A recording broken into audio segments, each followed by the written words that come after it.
Hi friends, అందరికీ నమస్తే. Welcome to విశ్వ రహస్యం. ఇవాళ మీకు నేను కాశీ క్షేత్రం గురించి చెప్పబోతున్నాను. ఫ్రెండ్స్, కాశీ పుణ్యక్షేత్రం అనగానే మనందరికీ శివుడే గుర్తుకొస్తాడు.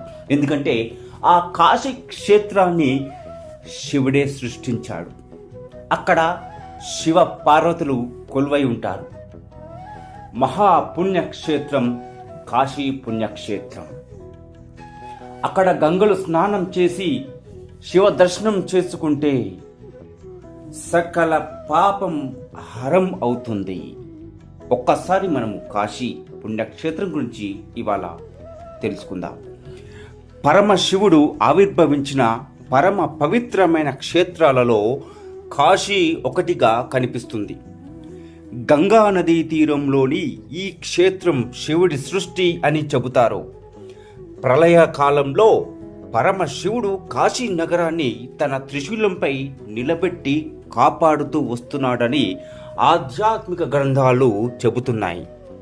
దీన్ని బట్టి కాశీ క్షేత్రం ఎన్ని యుగాల నుంచి ఉందనేది, ఇక్కడి పరమశివుడు ఆవిర్భవించినది ఎప్పుడనేది చెప్పడం కష్టం. ఈ క్షేత్రంలో వరుణ, అసి అనే రెండు నదులు గంగా నదిలో కలవడం వలన ఈ క్షేత్రానికి వారణాసి అనే పేరు వచ్చింది. ఉత్తరప్రదేశ్లోని కాశీ పరమశివుడి లీలా విశేషాలకు వేదికగా కనిపిస్తుంది కాశీ. ఆయనను లయకారకుడుగా అర్థం చేసుకోవడానికి అనువైన క్షేత్రంగా అనిపిస్తుంది కాశీ.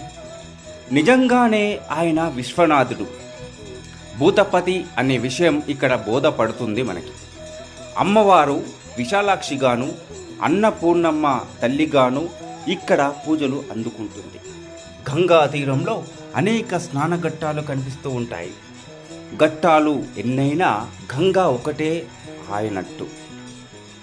చివరికి అందరూ చేరుకునేది ఆ పరమశివుడి పాదాల చెంతకే అనే విషయం అవగాహనలోకి వస్తుంది. ద్వాదశ జ్యోతిర్లింగాలలో ఒకటిగా, అష్టాదశ శక్తిపీఠాలలో ఒకటిగా ఈ క్షేత్రం దర్శనమిస్తుంది. అలాంటి మహిమాన్వితమైన ఈ క్షేత్రం దర్శించడానికి పూర్వజన్మ పుణ్యం ఉండాలని అంటారు. వ్యాస మహర్షి ఇక్కడ తపస్సు చేసుకున్నాడట. హరిశ్చంద్రుడు ఇక్కడ తిరిగాడట. తులసిదాస్ ఫలానా చోట కూర్చున్నాడని వంటి విషయాలు విన్నప్పుడు మనకు కాస్త బరువెక్కుతుంది. కాశీ చేరుకున్న భక్తులు ముందుగా గంగా స్నానం చేసి క్షేత్రపాలకుడైన కాలభైరవుడిని దర్శించుకొని ఆయన అనుమతి తీసుకుంటారు. ఆ తరువాత కాశీ విశ్వనాథుడిని, విశాలాక్షి అమ్మవారిని, అన్నపూర్ణమ్మ తల్లిని దర్శించుకుంటారు. ఇక్కడ సతీదేవి చెవి కుండలం పడిపోవడం వలన శక్తిపీఠమైంది. ఇక్కడి గణపతి ఆలయంలో సాక్షి గణపతి ఆలయం, డుండి గణపతి ఆలయం ప్రత్యేకతను సంచరించుకున్నాయి. కాశీ క్షేత్రాన్ని దర్శించడానికి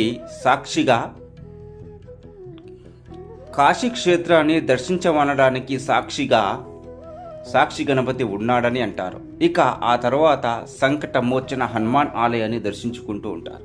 తులసిదాస్తో ముడిపడిన ఇక్కడి ఆలయం భక్తి భావనను మరింత పెంచుతోంది. ఈ క్షేత్రంలో ద్వాదశ ఆదిత్యులు ప్రత్యేకమైన మందిరాల్లో కొలువై దర్శనమిస్తూ ఉంటారు. ఒక్కో ఆలయం వెనుక ఒక్కో ప్రత్యేకత, విశేషం కనిపిస్తుంది మనకు. ఈ క్రమంలోనే వారాహి దేవిని కూడా భక్తులు దర్శించుకుంటూ ఉంటారు. అమ్మవారిని నేరుగా కాకుండా ఆలయంలోని ఒక భాగంలోని రంధ్రాల ద్వారా దర్శిస్తారు. అమ్మవారి రూపాన్ని నేరుగా చూడలేరని అంటారు. ఇక్కడ సంధ్యా సమయంలో గంగా హారతులు చూడవలసిందే. గంగా నది తీరంలో చాలామంది పిండ ప్రదర్శనలు కూడా చేస్తుంటారు.